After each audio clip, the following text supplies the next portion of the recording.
Las finanzas personales, las tendencias de consumo, el rumbo de los sectores productivos y todo lo que debes saber sobre la economía del país son una obligación.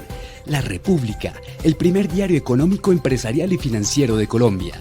Suscríbase ya en larepublica.co o al 018 51 0051 opción 11. La República. Buenos días a todos los seguidores que se conectan a este espacio de Entrevistas LR. En esta oportunidad estamos con Ximena Cadena. Ella es subdirectora de FEDesarrollo. Señora Cadena, muchas gracias por aceptar nuestra invitación y bienvenida a los micrófonos y las pantallas del diario La República. Hola Roberto, muchas gracias por la invitación. Muy contenta de acompañarlos.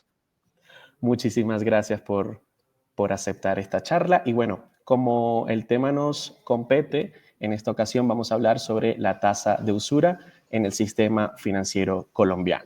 Pero antes, y creo que una muy buena pregunta para la introducción de este tema tan importante es una cuestión muy sencilla y es, ¿qué es el objetivo de la tasa de usura? ¿De qué se encarga esta medición? Bueno, la tasa de usura está establecida legalmente en Colombia como 1.5 veces el interés bancario corriente. El interés bancario corriente es una medida de las tasas de interés general de la economía. Si multiplicas eso por 1.5 veces es la tasa de usura. La razón de esa tasa de usura es poner un tope a las tasas de interés que pueden cobrar los bancos. Digamos que el objetivo loable de esa política es garantizar que no se ejerce un poder excesivo de mercado por parte de los bancos, que podrían cobrar tasas de interés muy altas en un ambiente donde hubiera poca competencia bancaria. El problema de esta bien intencionada política es que cuando se fija de una manera restrictiva, como está sucediendo actualmente en Colombia, reduce la capacidad de acceder al crédito de las personas pues, más vulnerables, que son más riesgosas y que por lo tanto requieren una mayor remuneración al riesgo a los bancos. Entonces, digamos que tiene las dos caras, ¿no? Por un lado, tratar de proteger a los consumidores que efectivamente logran acceder al crédito, de manera que no se cobren intereses muy altos, pero al hacer eso, pues también está generando una exclusión de aquellas personas que probablemente más necesitan el acceso al crédito formal.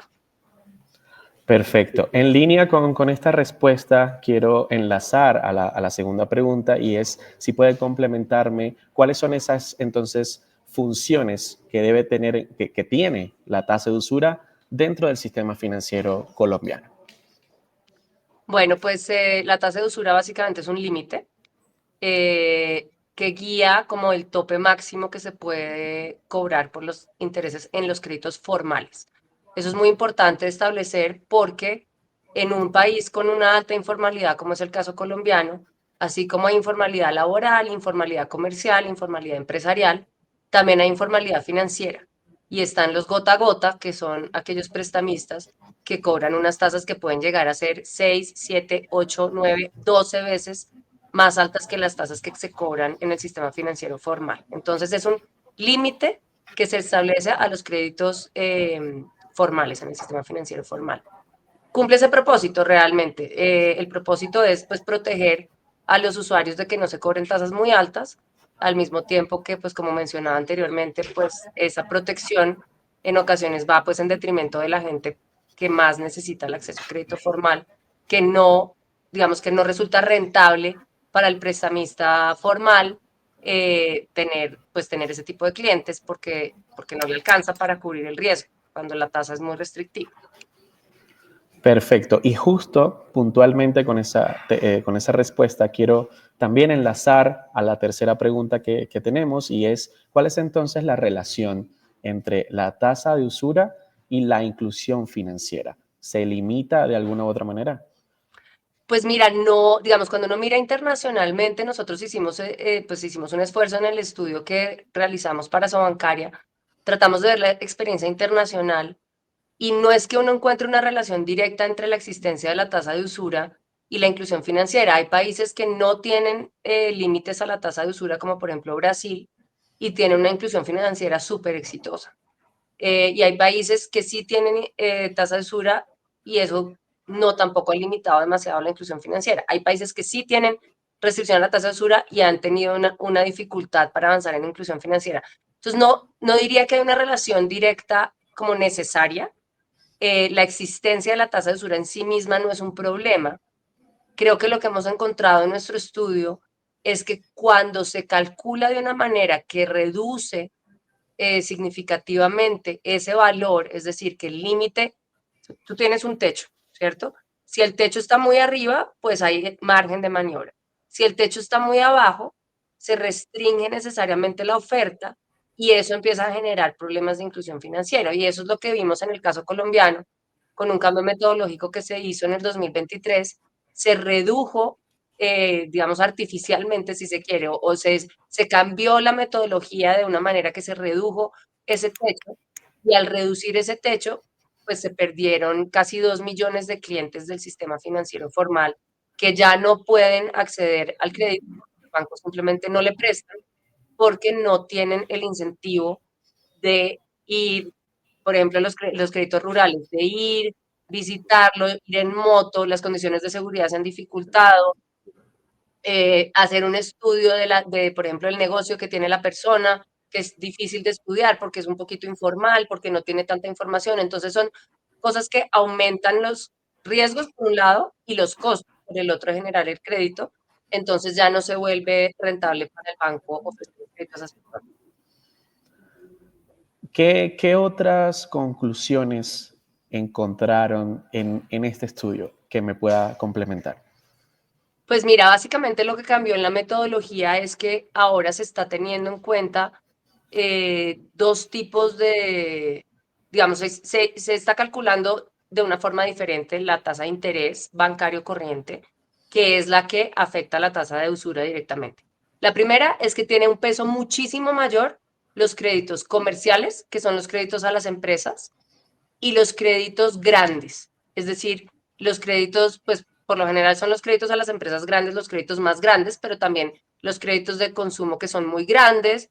Usualmente los consumidores o los empresarios que tienen créditos grandes son clientes que son muy formales, muy bajo riesgo y por lo tanto reciben tasas de interés muy bajas. Entonces, si esos tipo de clientes pesan más en el cálculo de la tasa de interés, pues la tasa de interés necesariamente va a caer. Entonces, ese fue un cambio que se hizo. Y otro cambio muy importante en el crédito productivo, hubo dos cambios. Uno, no hay solamente una tasa de usura general para el crédito productivo, sino que se dividió en 5 categorías diferentes según el monto del crédito y según si es un crédito urbano o rural. Este es un paso en la dirección correcta, porque estamos diciendo no todos los créditos son iguales, podemos tener límites diferentes para diferentes tipos de crédito. Y yo aplaudo ese paso en la dirección correcta. Sin embargo, lo que se hizo con la mano se borró con el codo, porque se incluyeron los créditos con recursos de redescuento. Los créditos de créditos de redescuento tienen la característica de que son créditos subsidiados que otorga en su mayoría el Banco Agrario y que por lo tanto tienen unas tasas de interés muchísimo más bajas que las tasas de interés del mercado. Entonces, al incluir esos créditos con redescuento, también se bajó sustancialmente la tasa de interés de referencia, en particular de los créditos productivos rurales, que son, como yo acabo de mencionar en mi ejemplo, pues unos créditos que son más costosos de generar y también con más riesgo, porque tienen el tema del clima, usualmente son créditos agropecuarios que tienen otro tipo de riesgos. Entonces, esos fueron los dos cambios que se hicieron y lo que hacemos en el estudio es tratar de ver cómo esto impactó tanto la cartera de crédito como la inclusión financiera. Lo que encontramos es básicamente que la cartera de crédito se redujo, la cartera de crédito de consumo en particular, se redujo 18 billones de pesos durante el año pasado. Esto, si uno hace el cálculo más o menos de el tamaño de cada crédito y el número de clientes y el tipo de clientes que se afectaron, que fueron en su mayoría clientes vulnerables de más alto riesgo, nos da que eso quiere decir que más o menos 2 millones de clientes del sistema financiero salieron, no pudieron obtener crédito cuando hubieran querido hacerlo.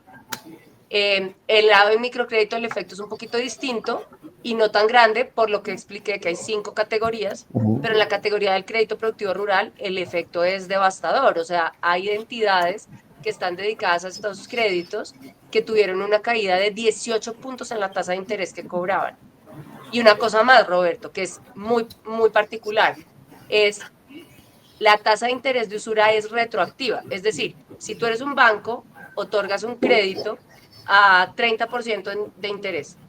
Viene esta regulación, te pone un tope que lo baja al 20%. Automáticamente el crédito que habías tomado la decisión de dar con 30% de interés, se le aplica el 20% del tope. Entonces tienes que repreciar todos los créditos y esto tiene un efecto obviamente sobre el balance de los bancos, que pues digamos para ese conjunto de bancos que estaban dedicados a ese segmento ha sido pues bastante crítico. Ya yéndonos o ya encauzando hacia la parte final de la entrevista, tengo unas últimas 2 preguntas. Si es, ¿usted es partidaria, pues teniendo todo esto en cuenta, de eliminar la tasa de usura? Y si es así, ¿por qué? Bueno, no, sabes que yo no abogaría por eliminar la tasa de usura. Creo que es un proceso. La tasa de usura, como decía yo, está por ley. Entonces habría que presentar un proyecto de ley al Congreso, tramitarlo y bueno, eso tiene unas dificultades. Y como yo dije al principio, en sí mismo la existencia de la tasa de usura no es un problema. El problema es cómo calculamos el interés que vamos a usar de referencia y cómo, digamos, hacemos categorías que nos permitan a, aplicar diferentes tipos de tope de tasa de interés a diferentes tipos de crédito. Entonces, mis recomendaciones van en la línea de, primero, eliminar la cartera comercial del cálculo de la tasa de interés de bancario para el cálculo de la tasa de usura. Es decir, vamos a mantener la tasa de usura para los créditos de consumo, pero vamos a eliminar del cálculo las tasas de interés de créditos comerciales que tienen otra lógica, otros costos, otro nivel de riesgo y por lo tanto son tasas muy bajas que si se las aplicamos al cálculo de las tasas de consumo, estamos dejando por fuera consumidores que podrían beneficiarse del acceso al crédito formal. Esa es la primera y más importante recomendación. Una vez dentro del crédito de consumo, yo también sugeriría crear diferentes categorías que pueden variar por el monto del crédito. Así sucede, por ejemplo, en Perú, sucede, por ejemplo, en Chile, donde tienen niveles de inclusión financiera mucho más altos, y es que tienen topes acorde con el monto del crédito. Usualmente los créditos pequeños son para clientes jóvenes, que son un poco más pobres, que tienen ingresos más bajos, que tienen alto riesgo y son tasas de interés un poco mayores. Para los créditos más altos, las tasas de interés son un poco más bajas y así no estamos afectando con esas tasas bajas a las personas de bajos recursos que si pudieran ir al sector formal pagarían intereses mucho más moderados que su alternativa, que es ir al gota a gota a pagar intereses mucho más altos. Y finalmente, la última recomendación es, en el caso del crédito rural o del crédito productivo, eliminar de la referencia de la tasa de interés del cálculo los créditos con recursos de redescuento, por lo que te mencioné al principio. Son créditos súper subsidiados con tasas de interés muy bajas que si los incluimos en el cálculo van a afectar el monto al que se puede pagar la tasa de interés de los créditos de ese sector. ¿Alguna otra recomendación dentro o en paralelo a estas 3 conclusiones principales que arroja el estudio de ustedes? No, yo creo que son esas recomendaciones. El tema de la retroactividad de la tasa de interés es algo que te mencioné en un momento que también es complejo, porque al generar caídas fuertes en la tasa de interés de referencia, pues se afectan los créditos que ya se originaron un año o 2 años atrás y eso puede, pues en realidad lo que pasa es que los bancos son pues más conservadores porque saben que cualquier cambio hacia abajo les va a tocar revisar su revisión, su decisión de otorgar el crédito. Entonces es mejor para ellos irse más conservadores y asumir que si baja la tasa, pues van a estar cubiertos. Si se pudiera eliminar esa retroactividad, también podría ser algo beneficioso.